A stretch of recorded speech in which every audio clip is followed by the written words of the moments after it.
The crossbow bolt was already nocked and aimed at the back of Karga Frostwolf's head when Simon Fletcher stepped in front of it. He did it without thinking. One moment he was chiseling mortar from between two poorly set foundation stones. The next he was standing between a bounty hunter's loaded weapon and the tall, green-skinned woman who had just walked through the gates of Tidewall Keep. His mason's chisel was still in his hand. His heart was hammering so hard he could feel it in his teeth. "Move aside, stoneman," the bounty hunter said. He was a wiry man named Cael Marsh, known along the coastal roads as someone who brought back heads when contracts demanded it. He wore a long gray coat, leather bracers, and the flat, patient expression of a man who considered himself a professional. "This isn't your concern. You're aiming at someone standing in my work site," Simon said. His voice was steadier than he felt. "That makes it my concern." Karga Frostwolf had gone very still. She was standing perhaps 4 paces ahead of him, and she had not turned around yet. He could see the back of her broad shoulders. The tight warrior's braid of dark hair shot through with a single white streak. The way her hands had moved slowly away from her sides to show they were open and empty. She was wearing fitted traveling leathers, deep charcoal gray, the kind that moved with a body rather than against it, laced across the back and cinched at the waist with a wide belt of studded dark hide. Her boots reached her thighs. There was a short sword sheathed at her hip that she had not touched. She was the tallest person in the courtyard, and everyone else had stepped back. "I have a contract," Marsh said pleasantly. "Signed in stonemark. Chieftess Karga Frostwolf, wanted for raiding a merchant convoy on the eastern road. 10 gold weight, alive preferred but not required."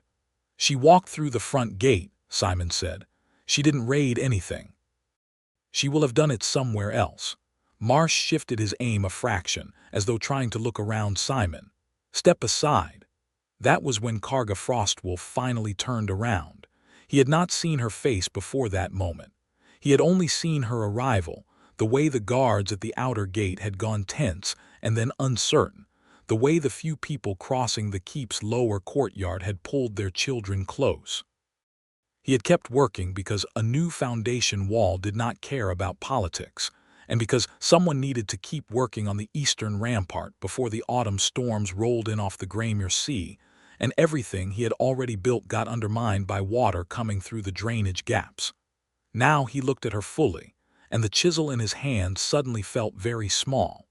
Karga Frostwolf was magnificent. There was no other word that fit.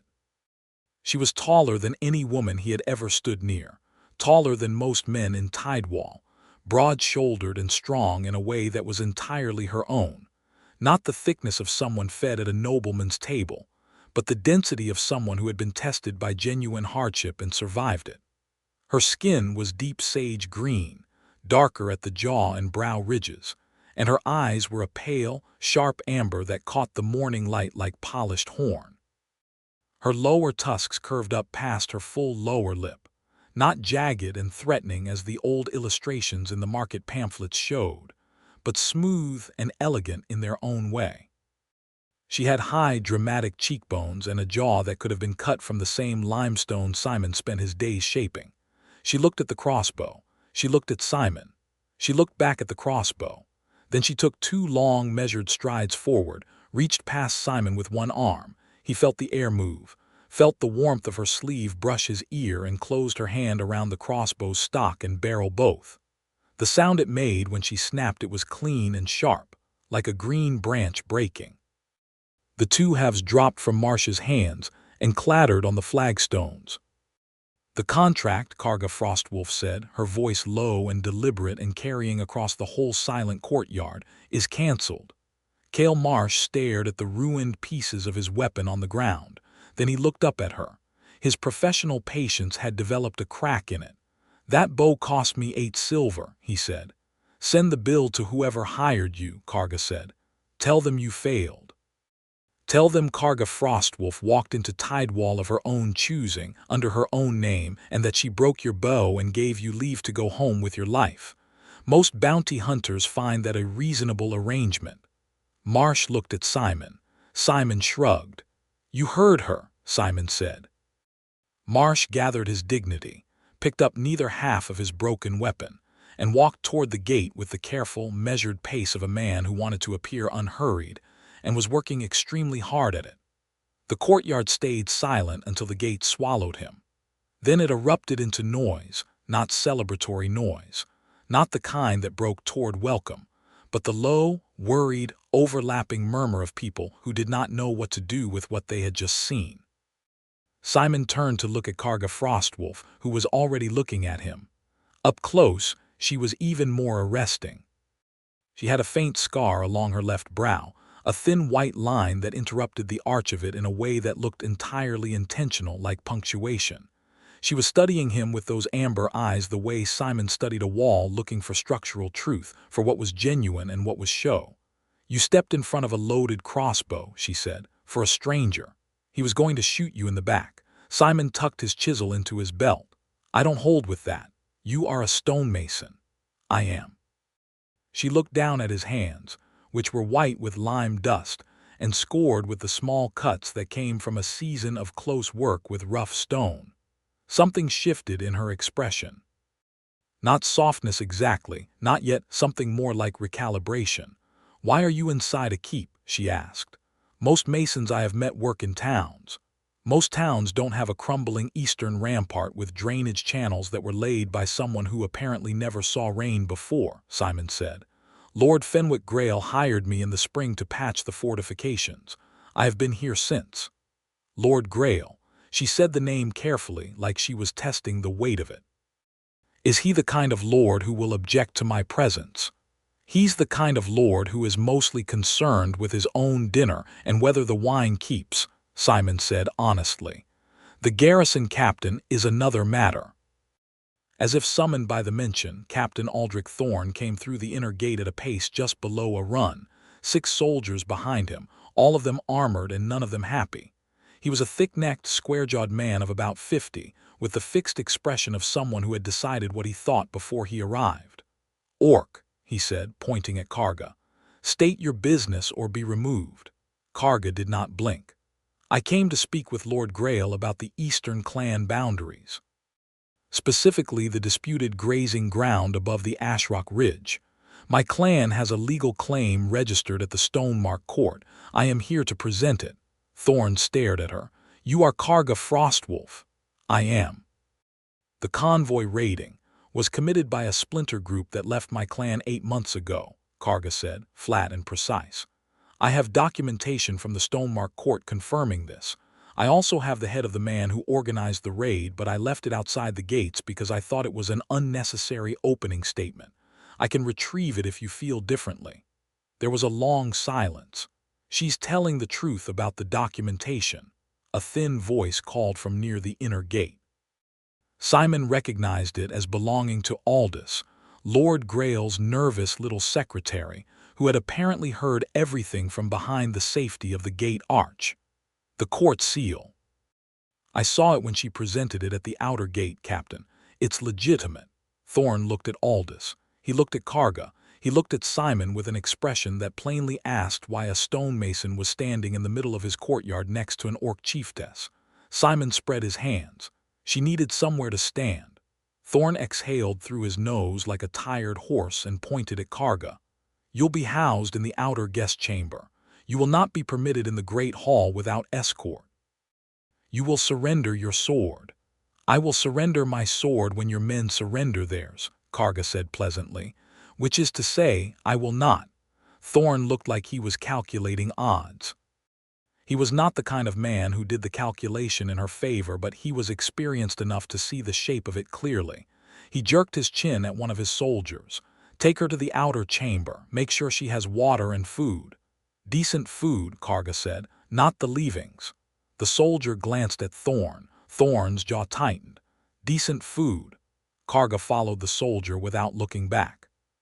But just before she passed through the inner gate, she paused for exactly the length of one breath and looked over her shoulder at Simon.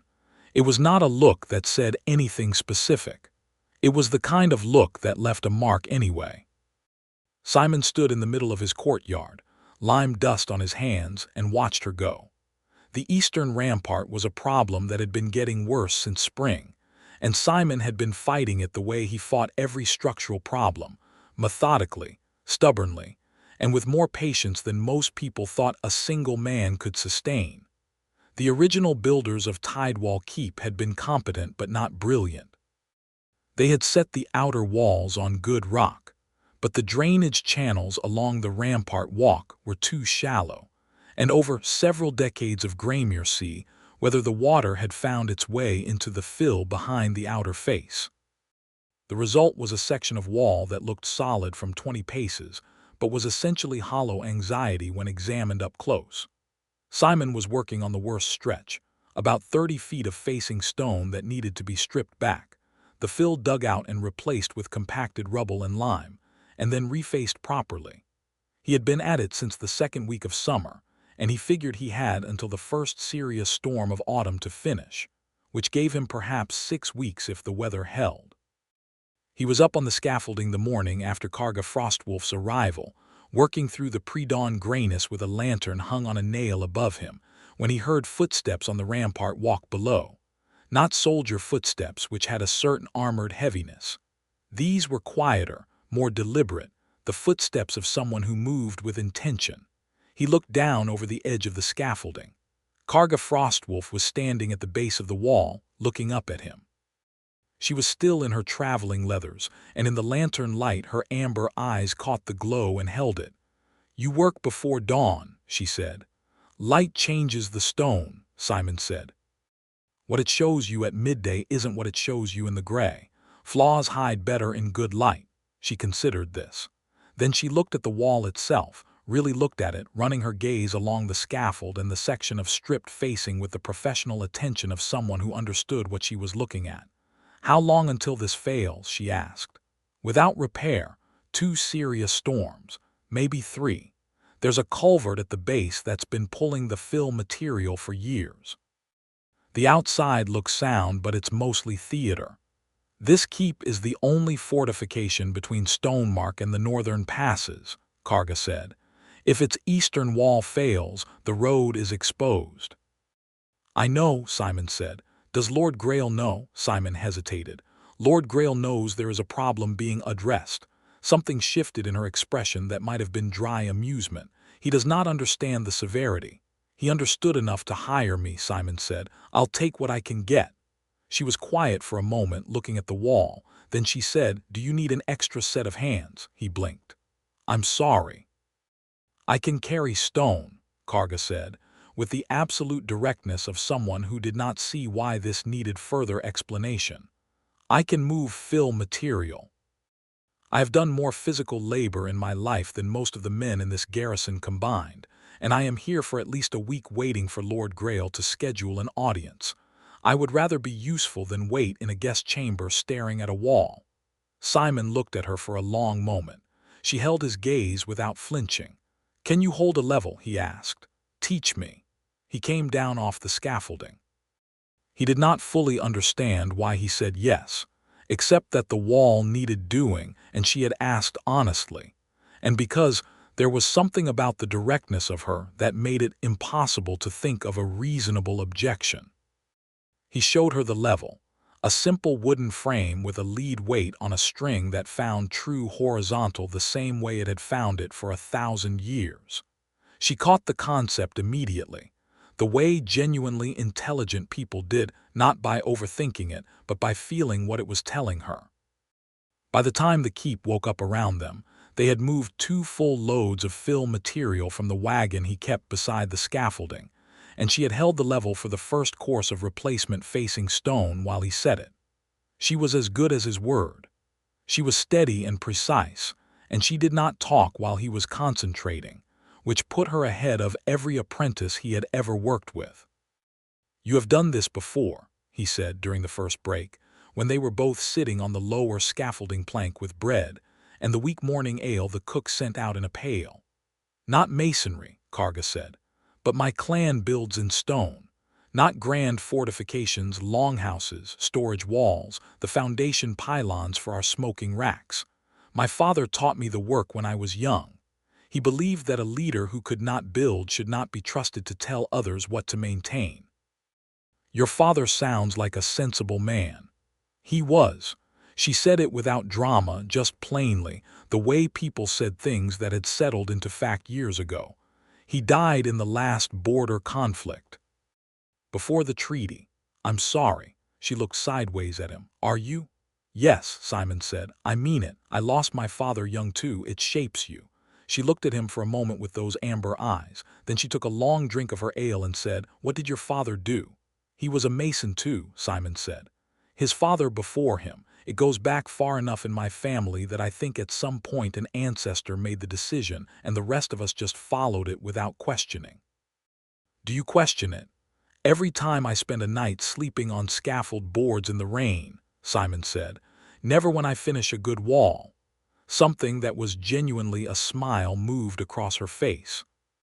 Not a wide or easy smile. It came carefully, like sunlight through a cloud, but it was real and it changed her whole face into something warmer and more surprising.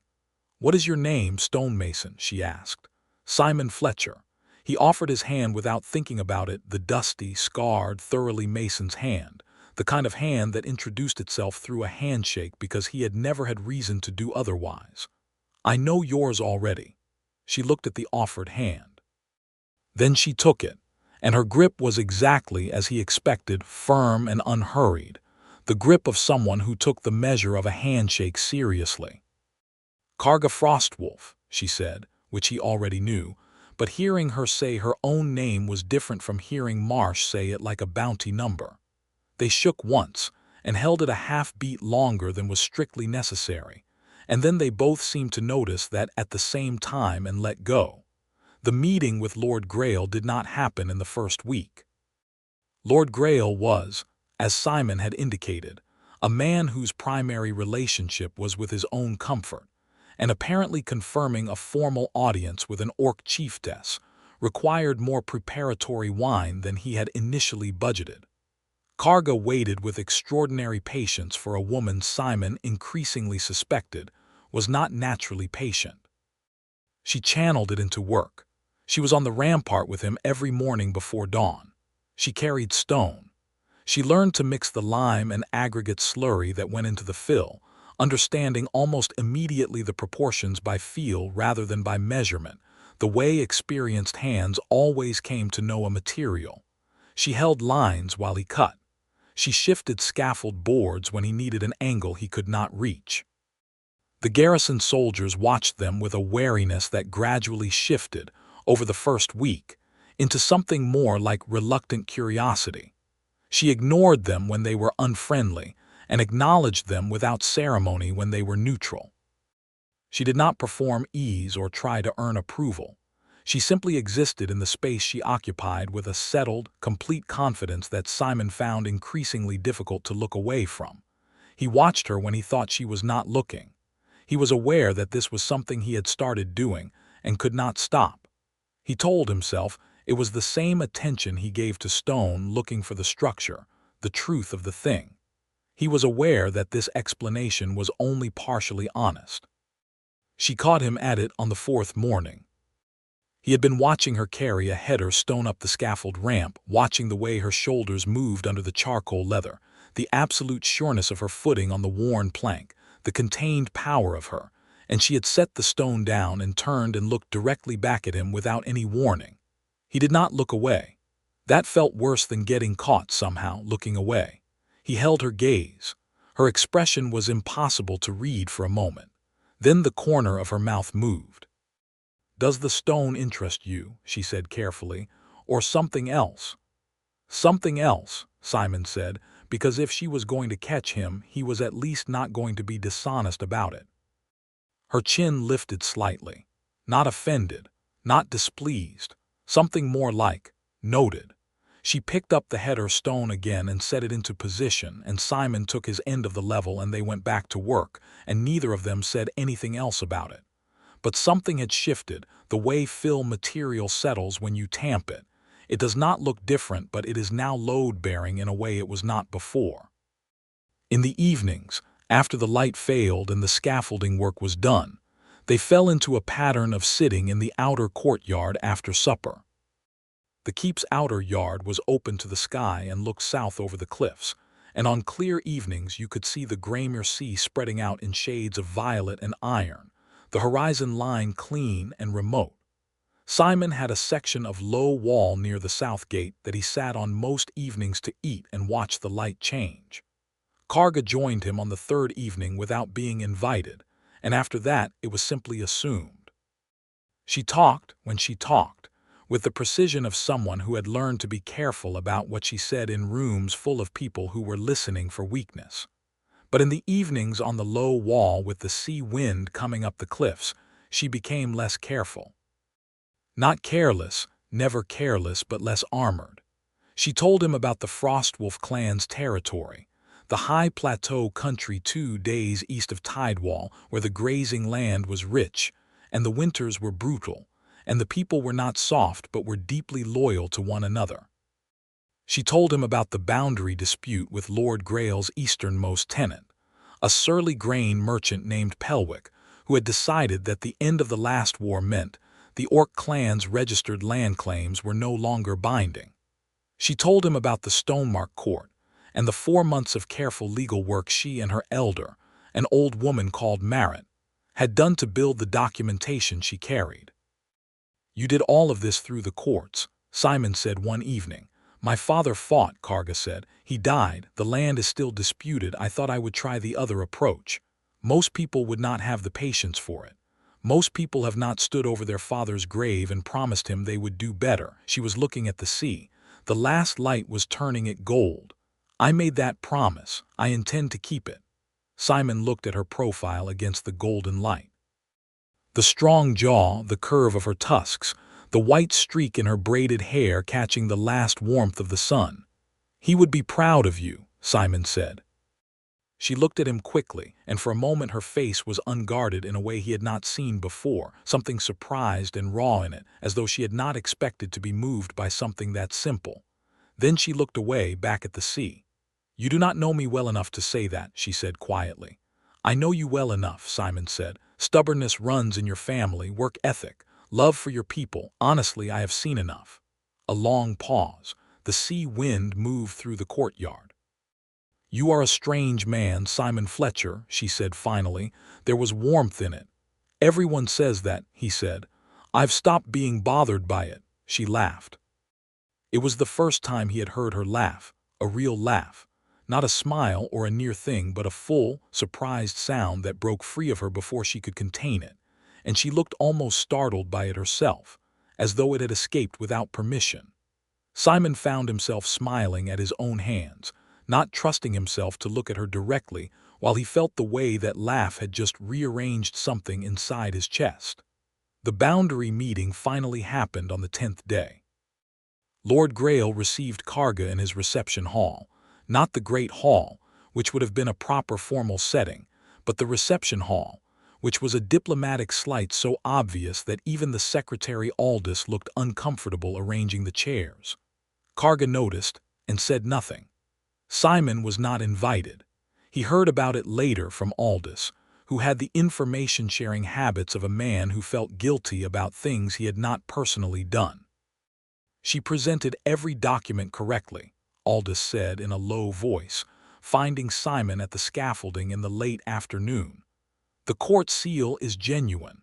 The land claim is registered and valid under the Stonemark Accord."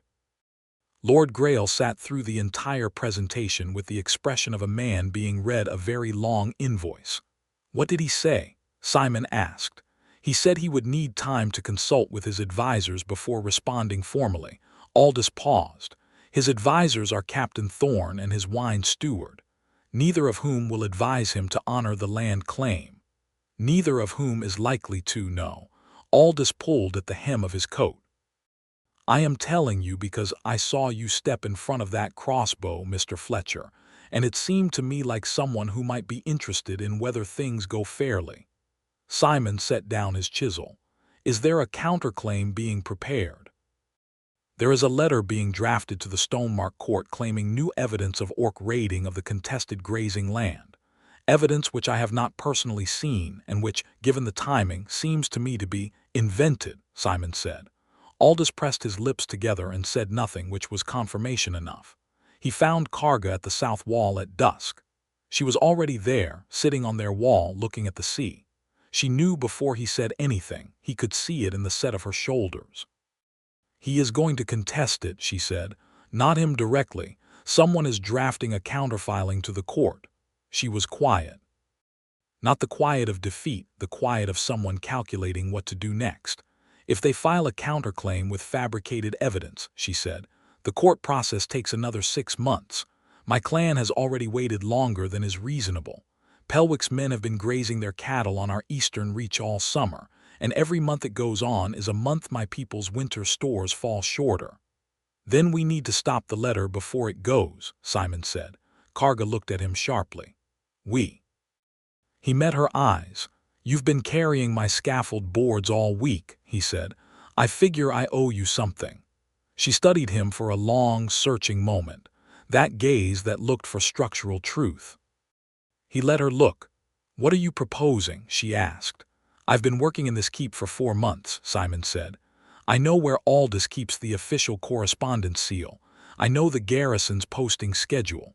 I know that on Thursday evenings Lord Grail and Thorn both eat in the inner hall and the secretary's office is empty for 2 hours. He paused. "I'm not proposing anything criminal. I'm proposing that someone review the letter currently being drafted and whether there are legal grounds to file a preemptive injunction with the court before it goes out." Karga was very still. "And you know how to do that?" "I know how to read a letter," Simon said. "What's in it determines whether there are grounds. My cousin is a court clerk in Stonemark. If we send him a dispatch tonight with the right information, he can have an injunction filed by morning." "You have a cousin who is a court clerk," Karga said slowly. "My family is full of people who ended up in surprising occupations," Simon said. "Are you in or not?" She looked at the sea for one long moment. Then she looked back at him, and something in those amber eyes had shifted, something that was neither the wariness of a stranger nor the working respect of a collaborator, but something else, something more personal and more fragile, the beginning of trust given rather than earned over time. "I am in," she said. They moved through the keep that night with the silence of two people who understood walls, where they were thin, where they were thick, where they hid things and where they did not. The secretary's office was empty exactly as Simon had predicted. The letter was there, half-drafted, with Thorn's handwriting on the additions. The fabricated claim was exactly as bad as Simon had feared, not subtle, not even particularly creative. The kind of thing that a good court clerk would see through in a moment, but which, in the right hands, with the right delay, could slow a legitimate claim for months.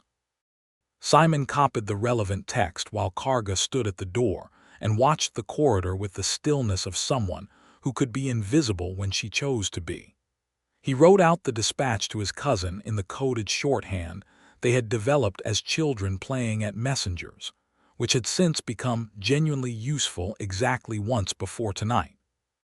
The keep's stable boy, a sharp-eared 14-year-old named Emric, was persuaded by 3 copper coins to carry the dispatch to the night rider station at the bottom of the cliff road, where it would be on a horse to Stonemark before midnight. They did not speak much afterward. They sat on the low wall in the dark with the sea wind around them and the stars sharp overhead, and Simon was aware of how close she was sitting and aware that this closeness was something that had happened gradually over 10 days and was now something he counted on without having decided to. "If this works," Karga said finally, "if the injunction is filed and the counterclaim is blocked." "It will work," Simon said. "If it works," she said again, with the patience of someone who did not deal in premature certainty, "my business here is complete. The original claim will proceed through the court on its merits. I will need to return to my clan." "Yes," Simon said. "That is several days' travel east." "Yes," Simon said again. A pause. The sea moved far below them against the cliffs, a constant low percussion that had become the background of his life here. "I would like to see the rampart work completed before I leave," Karga said carefully. "If Lord Grail has no objection. The 6 remaining courses on the northern section, Another week of good weather, Simon said. Maybe 10 days. Then it would be practical for me to remain and assist until the work is complete. She said it with great precision, looking at the sea, her voice entirely neutral. Simon felt something warm and unsteady moving through his chest. Very practical, he said. Pure logistics. Absolutely. She turned her head and looked at him then, and he looked back, and in the darkness her amber eyes held the last fragment of the moon's light, and there was nothing neutral in the way she was looking at him, and nothing neutral in the way he was looking back, and they both knew it. He reached out slowly and tucked a loose strand of her dark hair back from her jaw, and his fingers brushed her cheek as he did it, and she went very still under the touch, not pulling away, not leaning in yet, simply registering it the way stone registered heat fully, without moving. 10 days, he said quietly. 10 days, she agreed. The next morning, the injunction from Stonemark arrived. Not the next day. That same morning, before the keep had finished its breakfast, a court rider came through the gates at a hard gallop with a sealed document that bore the Stonemark court's brass seal, and Aldous received it with wide eyes, and the letter Thorn had been drafting was legally void before it was finished. Karga received the news with quiet satisfaction. Thorn received it with visible fury. Lord Grail received it with the expression of a man who had been hoping not to be required to think about this, and was being required to think about it anyway. The formal response to Karga's original land claim came back within 3 days, because it turned out that when fabricated counter-evidence could no longer be filed, the original claim was, as Aldous had said, legitimate and valid, and there was very little Lord Grail could do except acknowledge it. He acknowledged it in the most graceless way possible, through a letter delivered by Thorn rather than read aloud in formal session, without any ceremony, written in the language of a man who had been outmaneuvered and knew it. Karga read it in the courtyard, standing in the morning light, and Simon watched her read it. When she lowered the letter, her face was composed, but her hands were not quite steady, and that small unsteadiness, that crack in the composure of a woman he had seen step forward to snap a bounty hunter's crossbow without blinking, was more moving than the tears of a less guarded person would have been. "Well," he asked. "The court confirms the Frostwolf clan's registered claim to the Ashrock grazing land," she said. Her voice was level. "Pelwick's cattle are to be removed within 30 days under penalty of confiscation. That's what should have happened 4 months ago," Simon said. "Yes." She looked at the letter for a moment more. "Yes, it is." She folded it carefully with both hands, the way you fold something that matters, and put it inside her vest. Then she looked at Simon with an expression he had no framework for, something that was not quite any single thing but was all of several things at once: gratitude, yes, and relief, but also something deeper and more personal, something that had been building in her for 10 days and was reaching the surface now, that the purpose that had sustained her composure was no longer the only thing present. She crossed the 4 steps between them in 2 strides and took his face in both her hands and kissed him. It was not tentative. It was not a question. It was the kiss of a woman who had decided something and was not in the habit of deciding things and then holding back, and it tasted like morning and sea wind, and the particular sweetness of something that had been building for long enough that it knew exactly what it was. Simon kissed her back. His hands went to her waist, those mason's hands that knew how to feel for true lines, and he pulled her toward him, and she came without resistance, and it was warm and real and entirely itself. When they broke apart, the courtyard was not empty. 3 soldiers at the inner gate were staring. Aldous, passing with a stack of papers, had walked into the doorpost and was trying to look as though he had not. Karga looked at Simon. He looked back. Her thumbs were still at his jaw, and he had not let go of her waist, and neither of them moved to fix that. "I should probably," he started. "I'm not going to apologize for that," she said clearly. "I wasn't asking you to," Simon said. "I was going to say I should probably get back on the scaffolding." A slow, warm smile. The kind that took its time and meant it. "After breakfast," she said. The remaining days took on a different quality. Not different in their work. They still rose before dawn and worked the stone together with the same precision and steady focus, but different in the way they moved around each other. The accidental touches that were no longer quite accidental, the way she stood closer when he was explaining something, the way he handed her the level and let his fingers overlap hers on the frame, and neither of them immediately moved. On the fifth evening, with 4 courses left on the northern section and the first autumn clouds stacking on the horizon out over the Graymere Sea, she told him more. Not the formal parts of her life, the clan history and land disputes and legal strategies, but the private parts, the loneliness of leadership, the weight of being the one others looked to when she did not always know the right answer, the long winters when the keep fire burned low and the elder council slept, and she sat with the accounts and the maps and the ongoing arithmetic of keeping her people alive. "Does it not get heavy?" he asked. "Always," she said simply. "I do not think it is supposed to be light, but there are evenings when I would give a great deal for someone to sit beside who was not looking to me for answers." Simon absorbed this. "I do not need anything from you," he said. "Not answers, not decisions, not leadership. I just like you sitting there." She was quiet for a moment. When she spoke again, her voice was lower than usual.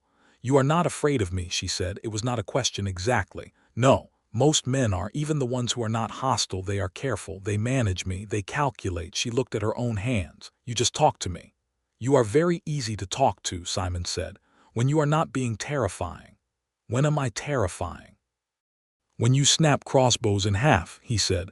"Very terrifying."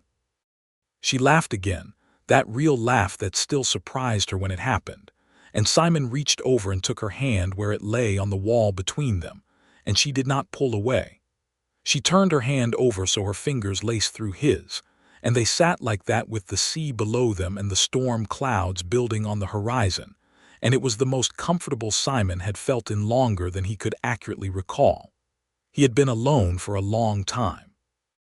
Not in the way of a man who had never had company, but in the way of a man whose work moved him from place to place, and whose own reticence about the messy business of being known by someone kept most relationships at a middle distance.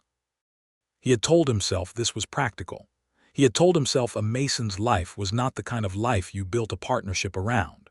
Sitting on a wall in Tidewall Keep with Karga Frostwolf's hand in his, watching a storm come in off the sea, he thought he had been wrong about that. The storm hit 3 days before the northern section would be finished. It came faster than the harbor lookout predicted, which was not unusual for the Graymere storms, which had a long history of being underestimated. By mid-morning, the wind had shifted into the hard northeast quarter, and the sky was the color of old iron. And by noon the rain was coming in sideways, and the sea was fully white below the cliffs. Simon had secured most of his materials, the lime, the aggregate, the dressed stone under heavy canvas the night before, anticipating it. But the scaffolding was a concern. In a serious storm, scaffold boards could become projectiles, and the rope connections on his rigging were not built for hurricane-force wind because he had not thought he would need them to be. He was up on the rampart walk tightening the rope anchors when the west section of the cliff road gave way. He heard it before he saw it, a deep groan from below, the sound of earth losing its argument with water, and then a crash that he felt through the soles of his boots in the stone under him. He moved to the rampart edge and looked down and saw the section of road that ran along the cliff face above the harbor approach had simply separated from the rock face and dropped, taking the switchback timber bridge that connected the cliff road to the lower harbor path with it. The lower harbor path, where 3 of Lord Grail's soldiers and a supply cart had been making their way up from the morning cargo delivery. He could see them on the remaining stub of path, cut off. The bridge was gone. Below them was a 60-foot drop to the rocks and the churning sea. The remaining path was narrow and the water was sheeting down the cliff face above them, and the edge of the stub section was clearly not stable. He was already moving down the rampart stairs when Karga came up them at the same time. "The bridge," she said. "I saw 3 men and a cart on the lower path. Is there another way down?" "There is a secondary path along the north cliff," Simon said, already thinking through it. "It comes out above the lower harbor. We can rig a line." "How long?" 20 minutes if we hurry." They did not need to discuss further. They moved. This was the part of what happened that Simon would remember afterward with the specific clarity that extreme situations sometimes granted, not fear, but hyper-awareness, every second sharp-edged and complete. Karga went for the rope locker in the outer store, knowing exactly where it was because she had helped him carry rope to the scaffolding 3 days ago. He went for the iron stakes used for scaffold anchoring. They met at the Northcliffe gate at a run, Karga with 50 feet of heavy rope over one shoulder, and her expression set into something terrifying in the best possible way. Simon with the stakes and a hammer, and not enough breath to say anything but moving anyway.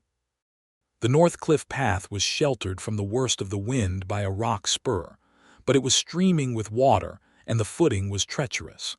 Simon went first because he knew the path and had walked it a dozen times, checking the drainage from the rampart above. Karga came behind him, close enough to catch him twice when his boots skidded on the wet stone, and her grip on his arm when she caught him was so certain and so strong that he felt no fear, only the forward motion of the two of them moving together towards something that needed doing. They reached the point above the lower harbor path with the 3 soldiers and the cart visible below them on the stub. The gap was perhaps 30 feet of sheer cliff face, not climbable but bridgeable if the rope held. Simon drove the iron stakes into a crack in the rock with 8 hard blows and tied the rope around them in the knot his father had called the sailors for, the kind of knot that held under load rather than tightening into deadlock. Karga was already at the edge, looking down at the men below, calculating the angle. She called down to them, a voice that carried through the wind the way only a voice accustomed to commanding in all weather could, and told them to hold position and be ready to receive a line. Then she looked at Simon with an expression that was entirely clear and asked him one question with her eyes: "Will this hold?" He put both hands on the stake anchors and felt them in the rock and nodded. She nodded back. She threw the rope. It took 3 throws, the wind batting the first 2 aside, before the lead soldier caught the end of it and dragged it to him. What followed was 40 minutes of hard, grinding, cold, rain-soaked work, roping each man in turn, and talking them up the cliff face while Simon held the tension on the main line, and Karga took the secondary line and controlled the angle. The cart was a loss. The horse had already freed itself and found its own way up through some animal road invisible to humans. The 3 soldiers came up one by one, terrified and shaking and alive. The last soldier came up just as the remaining stub of path dropped away below him. He cleared the edge by perhaps 8 feet, and Karga dragged him over the lip of the rock with one hand and set him down, and he promptly sat in the rain and put his head between his knees. Simon looked at Karga across the coil of rope between them.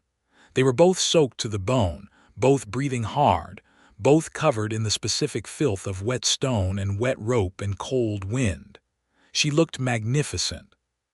She looked like herself, completely and unreservedly herself, standing on a cliffside in a storm, having just pulled 3 men from certain death with the same focused competence she brought to holding a level or reading a legal document. Simon crossed the rope coil between them and put both hands in her face and kissed her in the rain. She made a sound against his mouth that was half surprise and half the most natural thing in the world, and kissed him back with her hands at his shoulders, and the wind trying to pull them apart, and neither of them going anywhere. When they broke apart, the 3 surviving soldiers were watching them with the particular expressions of men who had recently survived probable death, and were not currently in a position to have opinions about anything. "Right," said one of them finally. "We should get back inside." Word of what they had done spread through the keep the way all genuine news spread, not through official channels but through the soldiers themselves, who had been on that cliff face and who were not, it turned out, the kind of men who stayed silent about being pulled from near certain death. By supper the story was everywhere, and by the following morning it had been improved upon in the way stories always were, so that by the time it reached the garrison mess Karga had apparently thrown the rope one-handed while simultaneously fighting off the wind with the other, which was not quite accurate but was not entirely unfair to the spirit of it. Thorn said nothing to either of them, which was as close to acknowledgment as he was capable of. Several of the soldiers, who had been cool or outright hostile since Karga's arrival, nodded to her at the gate. One of them, the youngest, a boy of about 20 named Darrow, who had been the most consistently unfriendly, stopped her in the courtyard and held out his hand. "I heard you ran through a storm to pull Sergeant Vec and his men off a cliff," he said. "I owe you an apology for how I've been carrying on." Karga looked at him and then shook his hand. "Forget it," she said, simply and completely. Darrow nodded and went back to his post, and Simon, who had watched the whole exchange from the scaffolding, let out a slow breath and kept working. The northern section was finished 4 days after the storm. Simon had lost 2 days to drying time. Lime wanted dry weather to set properly, but the 4 extra days of clear autumn sky after the storm came in like a gift, cold and brilliantly bright, and the final courses went in perfectly. He stood on the rampart walk on the last day and looked at the completed section. It was, objectively, excellent work. The drainage channels were recut at the correct angle, the fill was compacted and sound, the facing stone was level and well-jointed with no hollow points, no false fronts, no compromises. It would hold for 50 years without significant maintenance if the drainage was kept clear. Karga came up the rampart stairs and stood beside him. "It is good work," she said. "It is," he agreed. "You should be proud of it." "I am," he looked at her. "We should both be proud of it." She looked at him and then at the wall, and there was something in her face that was more complex than he had seen there before, not sadness exactly, but awareness, the particular awareness of someone who knows a period is ending. "I need to go home," she said. "I know. My clan has been without their chieftess for nearly 3 weeks. Marit is more than capable of managing in my absence, but the people need to know the land claim is secured. They have been living with this uncertainty all summer." "You should go," Simon said. "It is the right thing." She turned to face him fully. Her amber eyes in the bright autumn light were extraordinary, shot through with strands of gold and copper that he had not noticed in the lower light of early mornings and dusk evenings. "Come with me," she said. It was not the manner of a request. It was not quite a command either. It was something more honest than both, the direct statement of what she wanted, offered without apology or strategy, in the way of a woman who had stopped managing her own desires around what might be convenient. Simon looked at her for a long moment. The wall was done. His contract with Lord Grail was technically complete. He had no other commission waiting, no place that required him before winter. He had a pack, a set of tools, and a life that moved. "Is there building work needed in Frostwolf territory?" he asked, her mouth curved. "There is always building work. The longhouses, the foundation pylons on the eastern storage hall are exactly the problem you described with this rampart," she said. "Have been for 2 years. I have been meaning to address it. Drainage. Almost certainly." "Show me," Simon said. She closed the distance between them in one step and put her hands on either side of his face and kissed him properly. And Simon put his arms around her and held her against him in the autumn light on the completed rampart, with the Graymere Sea brilliant and cold behind them, and the wind smelling of salt and change. They left Tidewall Keep the next morning. Simon settled his account with Aldous. Lord Grail did not appear for the departure, which was not a surprise, and packed his tools and his single traveling bag. Karga stood at the outer gate, her horse saddled, watching him with the easy patience of someone who knew exactly where she was going.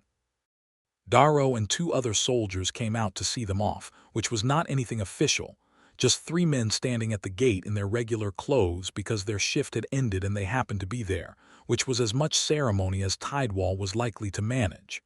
"Good work on the rampart," Darrow said to Simon. Thank you for not dropping anything on me from the walk while I was under the scaffolding, Simon said. Darrow grinned. He looked at Karga. Chieftess. He nodded with genuine respect. Soldier, she said, and nodded back, and that was all it needed to be. They rode out through the gate and down the cliff road, which had been partially reopened since the storm. The upper section was intact, and a temporary timber path had been laid over the worst of the gap, and into the autumn morning with the sea below them and the east road ahead. The road east from Tidewall ran through coastal scrubland for the first half-day before climbing into the uplands, where the Ashrock Ridge began to define the horizon. They rode side by side where the road allowed it and single file on the narrow sections, and talked across the gap between them, the way they had learned to talk over the noise of construction work, not continuously, but in the natural rhythm of two people who were comfortable with silence and did not mistake it for emptiness. Simon asked her about the Frostwolf clan's territory as they rode through it.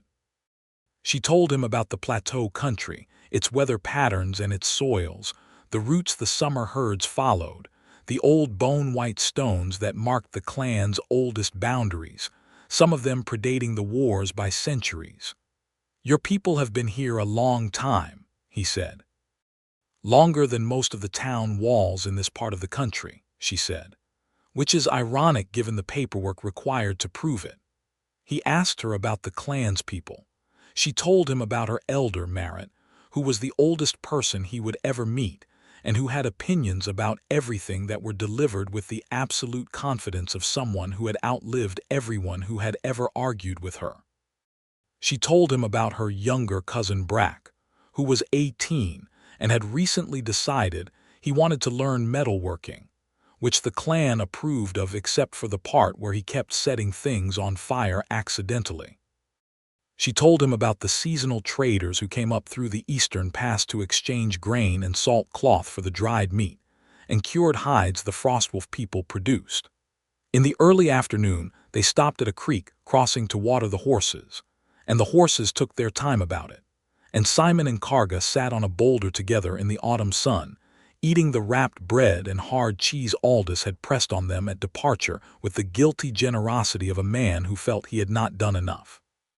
What was your life like before the keep? She asked. He thought about it. Moving, he said. Stonemark last winter fixing a mill foundation. Before that a bridge commission near the western coast. Before that the season in Harrow where they were rebuilding the market hall after the fire. I go where the work is. No home base. A room I rent by the month at an inn in Stonemark when I am between commissions, he said. The landlady keeps my things. That is as close as I have come. Does that not wear on you? It is not the moving that wears on me, Simon said. It is the he stopped, thought about how to say it. It is coming back to the inn room. Eating alone in a public room surrounded by other people. Finishing a wall that I am proud of and having no one to show it to. She looked at him steadily. Loneliness is not a weakness, she said. It was not gentle, not cushioned, it was direct, the way she said everything. It is information. It is telling you something about what you want. It told me something, he agreed. I did not always listen. She reached over and tucked her hand into the crook of his arm and leaned her shoulder against his, and they sat like that in the autumn sun beside the creek while the horses finished drinking and the day moved around them at its own unhurried pace. They arrived at the Frostwolf Plateau on the third day. The approach was gradual. The road climbed through stands of bone-colored birch and then opened onto the plateau rim. And suddenly the whole territory spread out below. A wide, high valley hemmed by granite ridges with the clan's main settlement visible at its center. Longhouses arranged in the practical semicircle of people who knew what wind direction to worry about. Smoke rising from the central forge and the cooking fires. And in the middle distance, the autumn herds moving in slow, dark streams across the grass. Simon pulled his horse up at the rim and looked at it. He was aware, looking at it, that it was someone's home in a way that was total and rooted and unambiguous, the way Tidewall Keep had never been, the way his rented room in Stonemark had never been. Karga had also stopped, and she was watching him look at her home. Well, she said. It is beautiful, Simon said honestly. Something warm moved across her face. Then she clicked her horse forward and they went down. The reception at the settlement was not the hero's welcome of a story. It was more complicated and more real. Word had run ahead of them from a scout, and people came out of the longhouses not in a crowd but in ones and twos and small groups, with the reserved, watchful manner of people who had been through enough that they did not celebrate before they understood what was being celebrated. Merritt came forward first. She was old in the way of a great tree, utterly herself, compressed by time into something denser and more essential. She was shorter than Karga by a full foot, and yet somehow took up exactly as much space. She looked at Karga with ancient amber eyes, received the land claim document that Karga produced from her vest, and read it there in the open air with the unhurried thoroughness of someone who had been waiting for it for 4 months. When she finished, she looked up at Karga. "It is done," she said. "It is done," Karga said. Merritt looked at Simon. It was a look that suggested she was doing the same kind of structural assessment that Karga did, except applied to people rather than paper, and with 70 additional years of practice.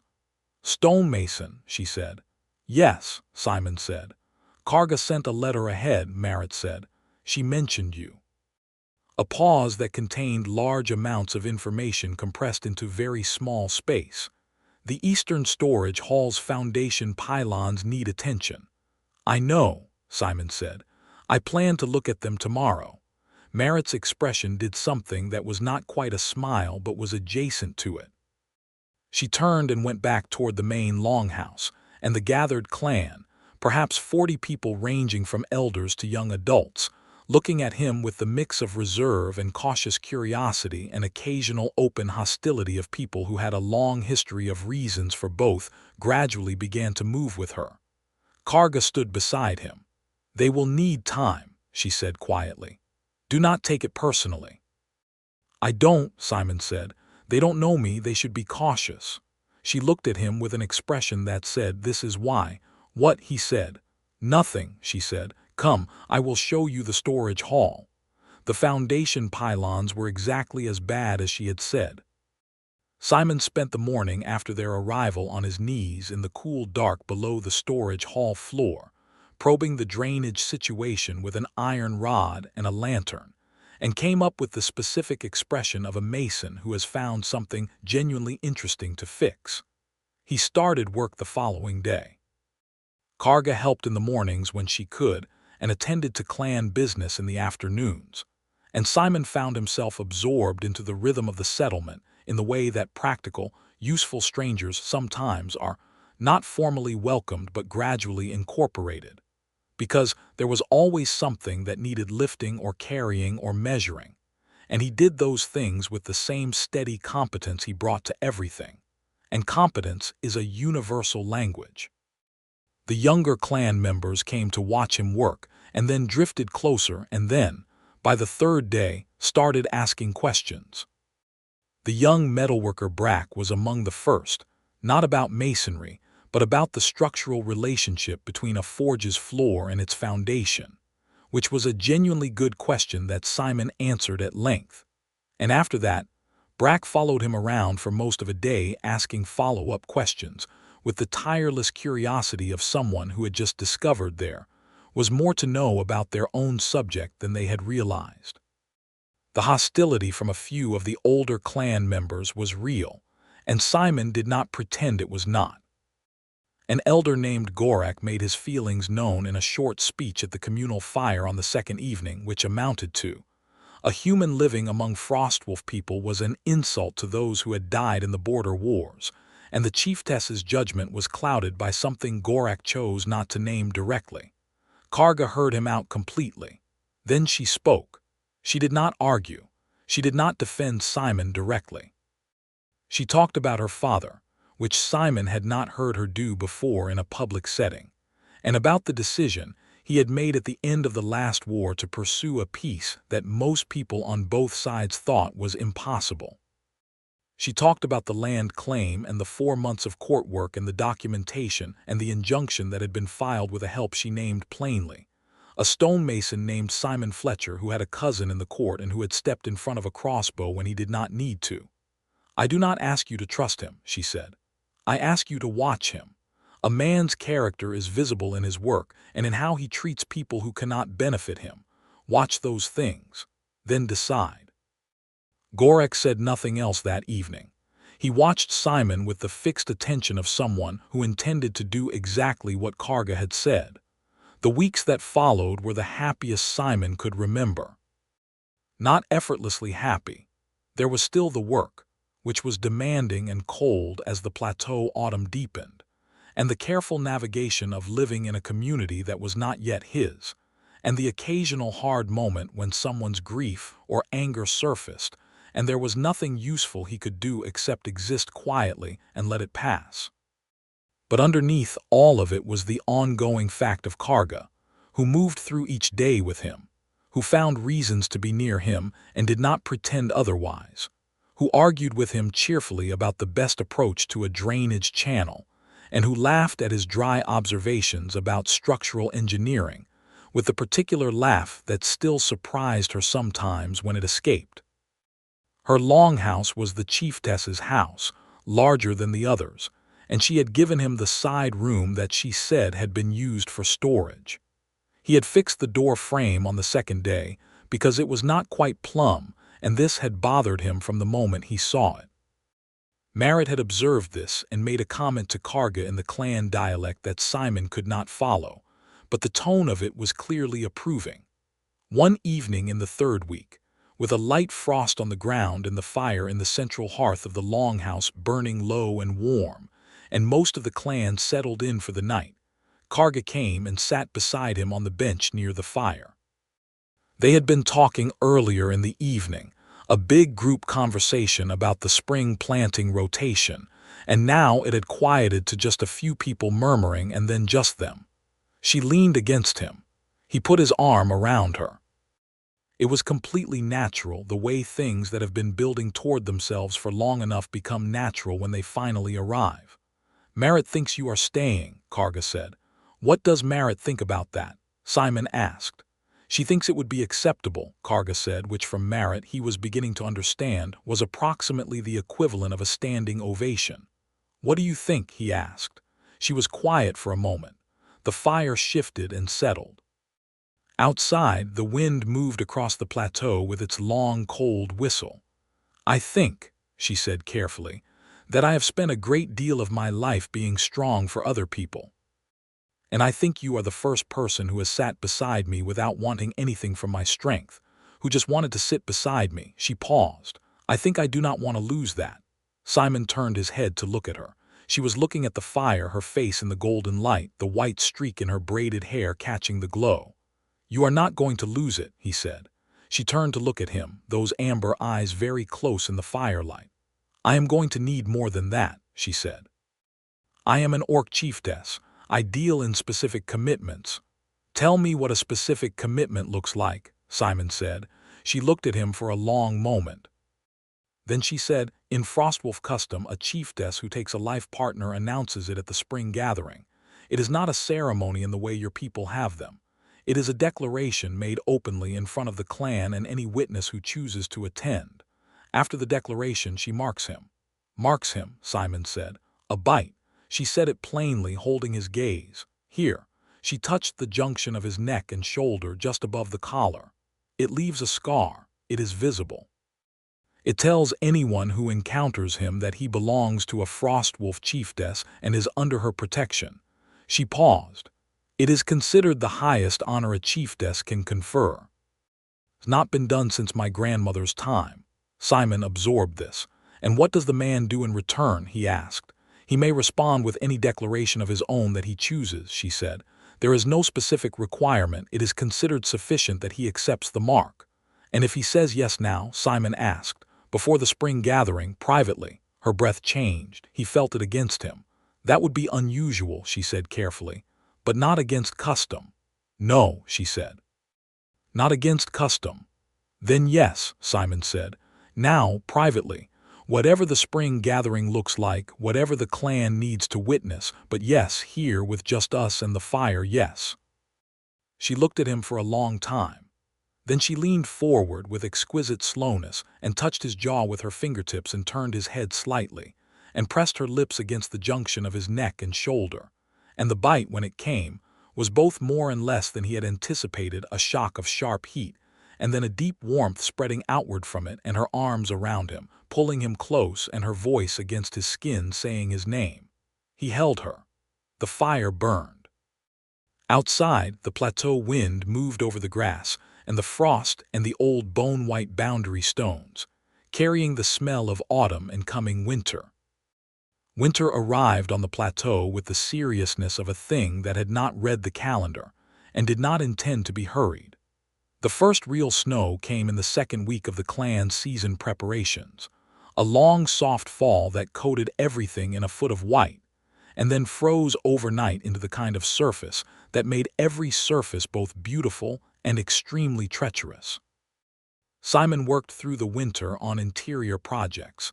The storage halls repaired, foundation pylons were completed before the frost came, and after that he turned his attention to the secondary longhouse, which had a roof beam that had been set at a slightly wrong angle and had been slowly twisting for years, gradually pulling the wall plates out of true. He built Brack a better forge floor, deeper set and with a proper heat channel underneath it, and Brack produced metal work that was significantly less likely to set things on fire, which the clan accepted as improvement. Gorak watched him steadily and consistently and without comment for weeks. Watched how he worked, how he treated Karga, how he behaved at the communal meals and around the elders and the younger clan members. He was an expert watcher, Gorak, the kind of man who had made his peace with the fact that silent observation was more useful than speech, at least most of the time. In the deep midwinter, when the plateau was locked under 3 feet of snow and the world contracted to the warm inner spaces of the longhouses, Gorak came and sat beside Simon at the workbench where he was fitting replacement wooden pegs into a table frame. He sat for a while without saying anything. Simon let him. Eventually Gorak said, "My brother died at the Harrow Crossing, in the war." Simon set down his mallet. "I am sorry," he said. He was 23. Gorak was quiet for a moment. "I have hated men like you for a long time." "That is fair," Simon said. Gorak looked at him sharply as though he had expected a protest. "I cannot speak for what men like me did in the war," Simon said. "I was young during the last of it. My father was a mason, not a soldier. But I know the war happened and I know what it cost, and it is fair to grieve it and fair to be angry about it." Gorak was quiet for a long moment. Then he said, "You make the chieftess laugh." Simon blinked. "She laughed before you came," Gorak said, "but not the same way. There is a difference. I do not like it and I do not dislike it, but I see it." He stood up from the bench. "My brother would have hated you on principle. I am choosing not to because I think he would have eventually seen the same things I am seeing, and because I am too old to keep carrying old weight that wants to be put down." He walked away without waiting for a response, which was probably deliberate. Simon sat for a moment. Then he picked up his mallet and went back to the table frame, and something in his chest that had been quietly braced against something relaxed a degree it had not previously managed. The spring gathering came when the plateau thaw came, which was not a polite calendar event, but something the land decided on its own terms. 1 week of warming rain followed by a morning when you stepped outside and could smell the earth again, and the grass under the retreating snow was already making plans. The gathering meant people, not just the settled Frostwolf clan, but the extended network of allied families and neighboring clan leaders and traders and seasonal workers who moved through the plateau country and used the spring gathering as their coordination point. For 3 days before the formal assembly, the settlement filled up with arriving groups, new faces, new horses tethered alongside the familiar ones, new voices in the longhouses. Simon felt the arrival of attention like a slow tide coming in. Word had reached the arriving guests before they arrived, some version of the story at least, and he was assessed at the communal meals and at the water points, and at the hoarse lines with the frankness of people who were not trying to hide their curiosity. Most of it was simply curiosity. Some of it was harder than that. A clan chief from the Eastern Ridge Territories, a big dark-haired orc man named Dusk, made his assessment visible on the second day, looking Simon up and down in the common area with the particular expression of a man who is checking whether something measures up. Karga appeared at Simon's shoulder without any obvious hurry and said, simply and clearly, "This is Simon Fletcher, Dusk, stonemason. He repaired the eastern storage foundation and rebuilt the secondary longhouse roof support.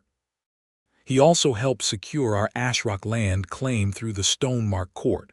She paused. "And he is mine." Dusk looked at her. He looked at the visible edge of the mark above Simon's collar.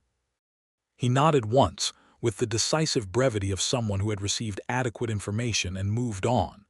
Karga did not look at Simon after that, just started walking toward the main longhouse, but her hand found his as she walked and she did not let go. "You did not need to do that," Simon said. "I know," she said. "I wanted to." The formal spring assembly happened on the third day in the open space at the settlement center that had been cleared for it. The whole clan, the full gathered spring community, stood or sat in a wide half-circle, perhaps 150 people in total, in the bright cool spring morning with the plateau grass greening under their feet and the bone-white boundary stones visible on the ridges above. Karga stood at the center. She was wearing her traveling leathers as she always did, charcoal gray and perfectly fitted, the wide studded belt at her waist, her hair in its warrior's braid with the white streak catching the morning sun. She looked like what she was, a chieftess in her own territory, completely certain of herself, the most alive person in any space she occupied. She spoke first about the land claim, about the 4 months of court work, the journey to Tidewall, the confrontation with the bounty hunter at the gate, the successful injunction, the formal court ruling confirming the Ashrock grazing rights. She was precise and complete, and when she was done, the assembled gathering made a sound that was not applause but was something older and more genuine, the collective exhale of people for whom something long uncertain had resolved. Then she said Simon's name. She called him forward, and he came and stood beside her, and the half-circle of people looked at them with the particular quality of attention that important moments collect. She said what he had done. All of it plainly, without embellishment. The crossbow, the injunction, the cliff rescue in the storm, the foundation work, the winter repairs, the forge floor, the months of steady presence in the territory.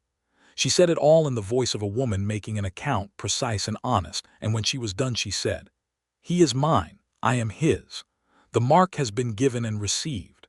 I am telling you this here in front of the clan and the gathered witness because it is our custom and because I am proud of it." She looked at him then directly, with those amber eyes that had looked at him the first time with the structural clarity of someone looking for truth, and had found it and had not stopped looking since. Simon looked back. He was aware of the 150 people. He was aware of the spring morning and the greening grass and the sound of the wind across the plateau. He was aware of all of it, and it mattered less than her eyes.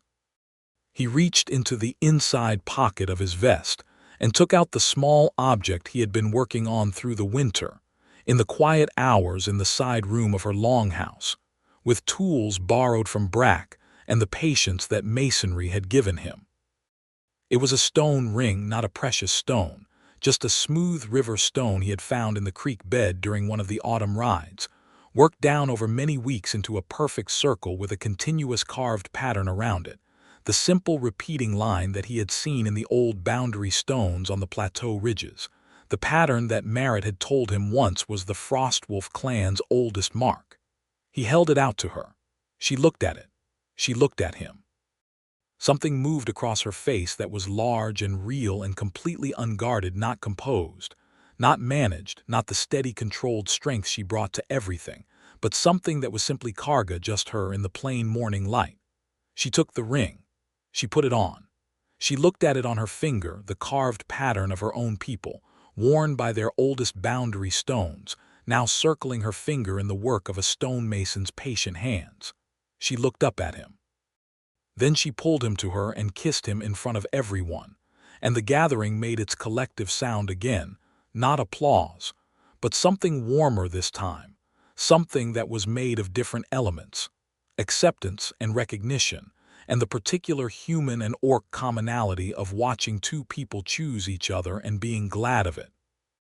Marit was in the front rank of the gathering, and her expression was doing the thing adjacent to a smile, and she met Simon's eyes over Karga's shoulder with a look that said, "This is acceptable," which he had learned by now to translate accurately as, "This is very good." Gorak was there too. He watched the kiss. He watched the ring. He watched Simon one last time with those long-practiced assessing eyes. Then he nodded once, small and certain, the nod of a man putting down old weight, and turned to speak to the person beside him. The spring season brought work. Karga's land claim was fully upheld. Pelwick's cattle were gone from the Ashrock Reach, and the eastern grazing land was restored to the clan's use for the first time in years, which meant the spring herds could take their full range, and the summer stores would be substantially better than the previous years. Simon took on the drainage work along the main settlement's eastern terrace, a project that had been deferred for a decade, and which he had been quietly measuring and planning since the previous autumn. Brack assisted, and two of the younger clan members who had started gravitating to Simon's work over the winter, and what had been a loose, informal labor arrangement became something more consistent, 3 young Frostwolf people learning to read a level and mix lime, and set a proper drainage channel under a stonemason's instruction. In the late spring, a message came from Stonemark, not from Simon's cousin, the court clerk, though his cousin had been in regular contact over the winter. This message was from the Guild of Masons, which had heard through the chain of reliable gossip that connected every guild in the kingdom, about the rampart repair at Tidewall Keep and the prevented failure, and about the cliff rope rescue, and about the storage foundation work in the Frostwolf territory. The guild master wrote to say that the Eastern District Commissioner was looking for an overseeing mason for a major project, new fortifications at the harbor town of Bremwick, 6 days east by the coast road. Simon read the letter twice. Then he went and found Karga, who was at the eastern terrace with the drainage crew, reviewing the progress of his work on the main channel. He handed her the letter. She read it. Her expression did not change while she read it, but he knew her well enough now to read the set of her jaw and what it meant. "Bremwick," she said. 6 days east, he said. "I know where Bremwick is." She was still looking at the letter. "This is a significant commission."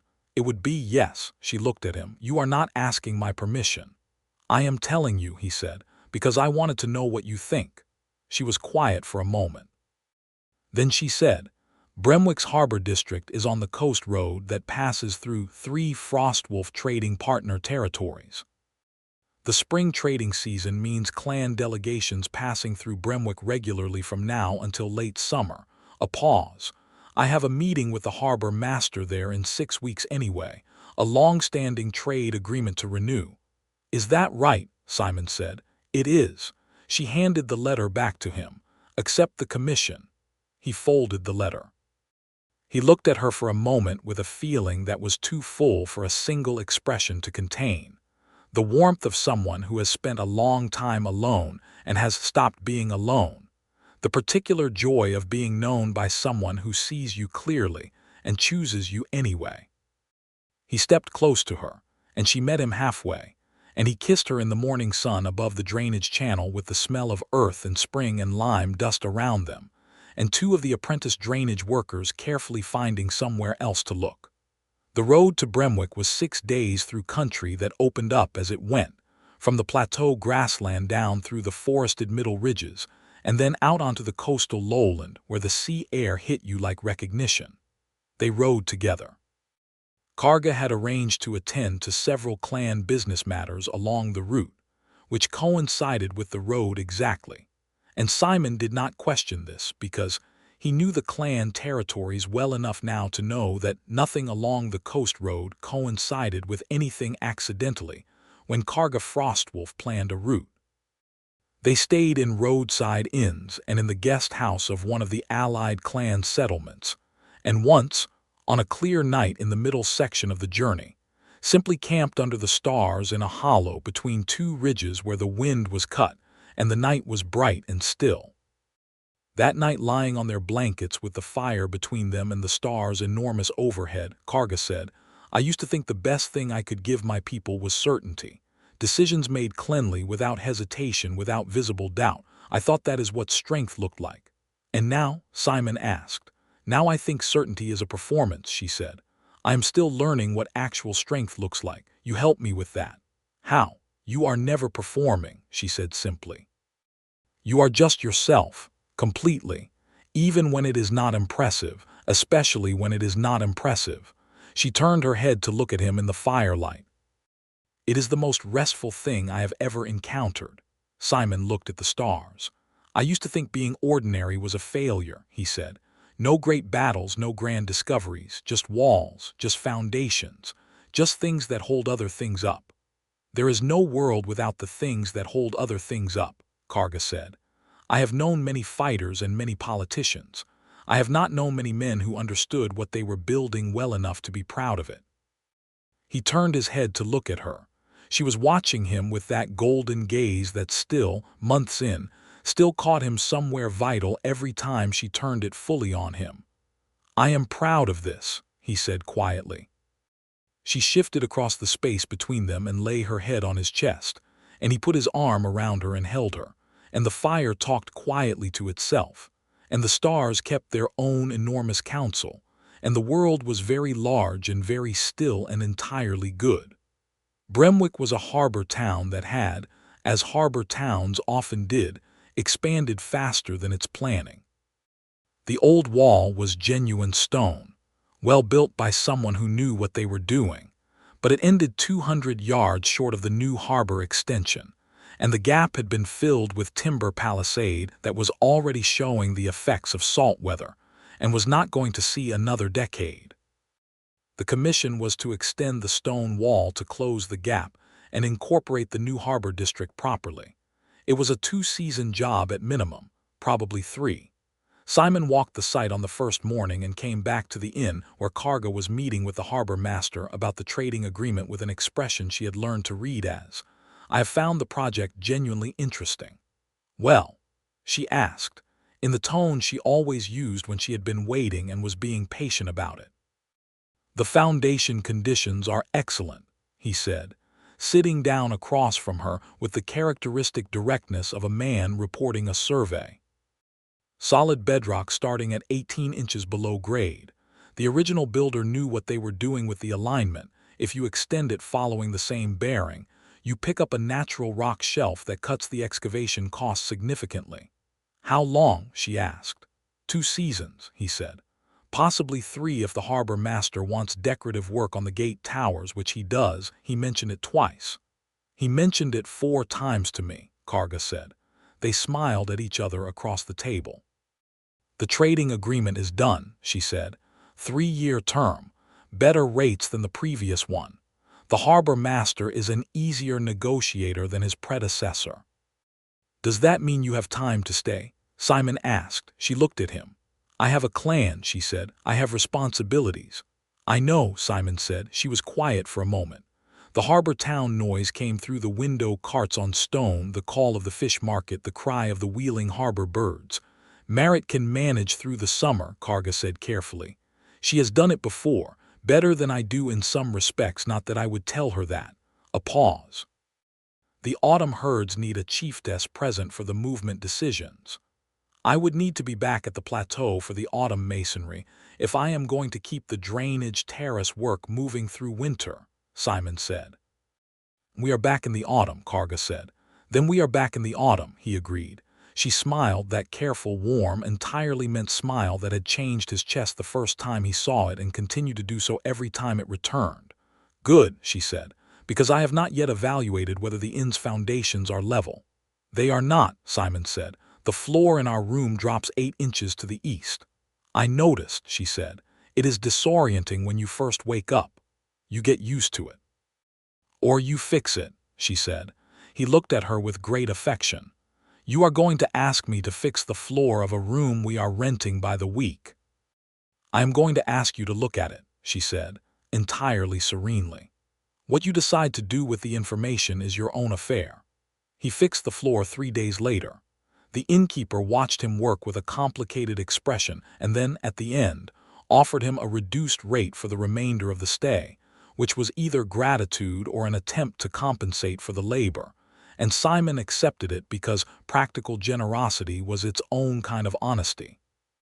The summer was the kind of summer that people talk about afterward in the way of people who lived inside something good without fully realizing it, until it was behind them. Simon worked the harbor wall, and Karga attended to the trade negotiations and clan delegations passing through Bremwick, and occasionally helped on the site in the early mornings, because old habits do not dissolve, and because the look on Simon's face when she picked up a load of dressed stone and carried it where it needed to go was a look she had decided she was in the business of producing as often as possible. They explored the town on the evenings they were not tired from the day. The harbor market at dusk, where the day's catch was sold off cheap, and you could eat fresh baked fish from a paper wrap while watching the fishing boats come in. The old lighthouse on the south headland, which was not currently lit because the mechanism wanted attention, and where they stood at the top looking out over the full expanse of the Graemere Sea, and Simon said it reminded him of Tidewall and Karga, said Tidewall had better stone, and Simon agreed. The harbor town had seen Orc traders and delegations before, and was not particularly troubled by Karga's presence, which was something Simon was grateful for without making too much of it. A few hard looks from a few quarters, the occasional moment of stiffening that came from old reflexes, but nothing that required anything of either of them except the simple steady fact of being who they were in plain sight, and letting that do its own work over time. On the last evening of the summer season, before they started the preparations for the return ride to the plateau, they sat at the harbor's edge with the last of the sun on the water, and Karga was quiet in the way of someone who had something that wanted saying and was finding the exact form of it. "What?" Simon said eventually. "I am thinking about the keep," she said. "Tidewall." "Yes." "About what you said about coming back to the inn room, about finishing a wall and having no one to show it to." She was looking at the water. "I was already thinking about you differently by then, but I did not say it." "You showed it," Simon said, "in your own way, sitting closer than necessary on a low wall and announcing it was pure logistics," she said dryly. "Exactly that kind of showing," Simon said. She turned to look at him. The last sun was in her face, turning her amber eyes to gold, catching the white streak in her braid. "I need you to know," she said, and the directness of her was in every word, stripped of performance and calculation and everything except the simple, honest thing, that I am not good at this particular thing of letting someone in. I have been managing my own interior for a long time, and I do not find it easy." "I know," Simon said, "and yet I find it easy with you," she said, "which is the part that I keep returning to. You make it easy in a way I did not expect and do not entirely understand, and I wanted to say it plainly while the light was good." Simon leaned forward and kissed her gently. She kissed him back with that warmth that was entirely her own, that particular quality of being fully present that she brought to everything, and when he pulled back he kept his hand at her jaw. "I love you," he said, because it was true and it was time to say it, and there was no good reason to keep it unspoken. Her eyes did the thing they sometimes did, that flash of something unguarded, something that lived below the confidence and the competence and the steadiness, something purely Karga that had been protected for a long time and was deciding whether it was safe. It was safe. She knew it was safe. He saw her decide it. "I love you," she said in that low, deliberate voice, with the same care she gave to every important thing. "Simon Fletcher." He smiled. She smiled back, and it was the full smile, unguarded, the one that changed her face entirely and lit her amber eyes, and he thought about a man in an inn-room eating alone, and felt the distance from that man the way you feel the distance from somewhere you have been cured of. The road home to the plateau was everything the road away from it had been, and warmer for being familiar. The autumn was coming in behind them, the leaves on the ridge birches turning gold, the air sharp and clean, and they rode in the unhurried way of people who knew where they were going and were glad of it. They came over the plateau rim in the late afternoon of the 6th day, and the settlement was below them in the autumn light, smoke rising from the forge and the cooking fires, the familiar semicircle of longhouses, the herd dots moving on the grass. Simon pulled up at the rim and looked at it. He had looked at it the first time with the eye of someone recognizing someone else's home. He looked at it now with the eye of someone recognizing his own. Karga pulled up beside him and looked where he was looking. "Well," she said, and there was a smile already beginning in the way she held her mouth. "I need to look at that secondary drainage channel on the North Terrace," Simon said. "I have been thinking about the slope rate all summer. I believe I undercut it by about 2 degrees. She laughed free and full and completely herself. "Welcome home, stonemason," she said. He looked at her, her amber eyes bright in the autumn light, the white streak in her braid, the ring on her finger with the carved pattern of the oldest boundary stones, his work worn against her skin. "Welcome home," he said. They went down. Marit was at the gate as they rode in because Marit was always where she needed to be. She looked at them both with those ancient amber eyes, read everything she needed to read in approximately 2 seconds and said, "The storage hall held through the summer with no movement. The eastern terrace drainage performed correctly under the rain," a pause, "and the secondary longhouse beam is still true." "Good," Simon said, dismounting.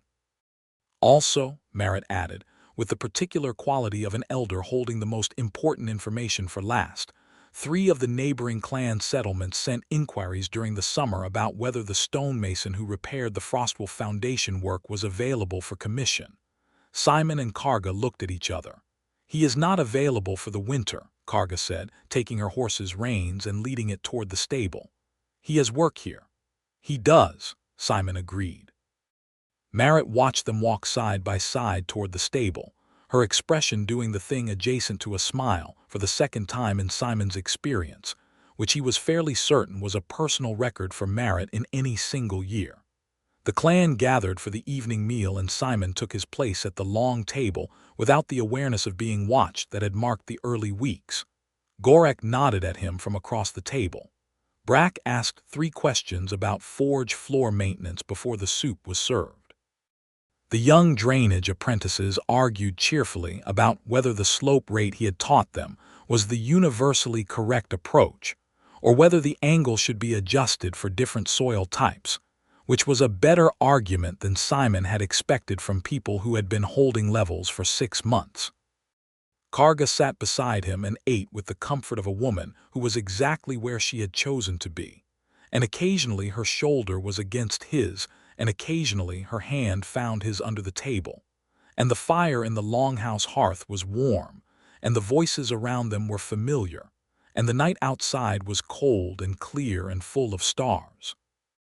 Simon had built a great many things in his life: walls and bridges and floor plates and drainage channels and foundation pylons and rampart faces. He had built them in a dozen different places for a dozen different purposes, and he had left them all behind, moving on to the next commission.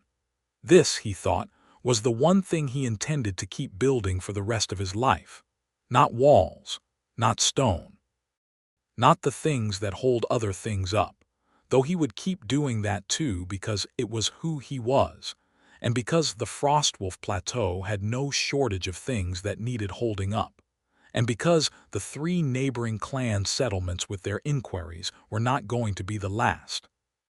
But this, the specific warm weight of belonging somewhere to someone, of a longhouse that had his unplumbed door frame fixed and his level hung on the wall and his tools stored in the side room, and the particular amber eyes of a woman who had chosen him, who kept choosing him, who had walked into a keep with a bounty hunter's crossbow aimed at her back and had snapped it in half and canceled the contract, and turned around and looked at a stonemason covered in lime dust with those assessing eyes that looked for structural truth, and had found whatever she was looking for and had not stopped.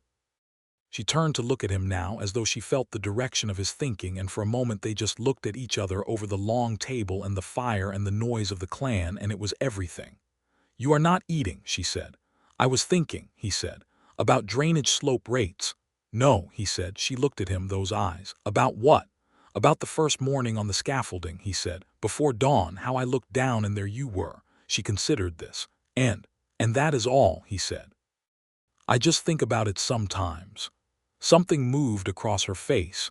That warmth, that deciding. She put her hand over his on the table where anyone could see it and held it. "Eat your soup, Simon Fletcher," she said. He ate his soup. Outside, the autumn wind moved across the Frostwolf Plateau and carried the smell of coming winter and good stone, and the particular clean cold of high country. The boundary stones stood white on the ridges in the darkness, old and patient, marking a territory that had been fought for and grieved over and legally reclaimed through 4 months of stubborn court work and one carefully timed injunction. The herd was settled in its autumn range on the ashrock grass, on land that was fully and finally theirs. The drainage terrace held the rain correctly. The storage hall's foundation pylons were sound. And in the longhouse, at the long table, with the fire burning and the clan talking around them and her hand warm over his, Simon felt the thing he had spent a long time without feeling and had not quite named until now. He was home.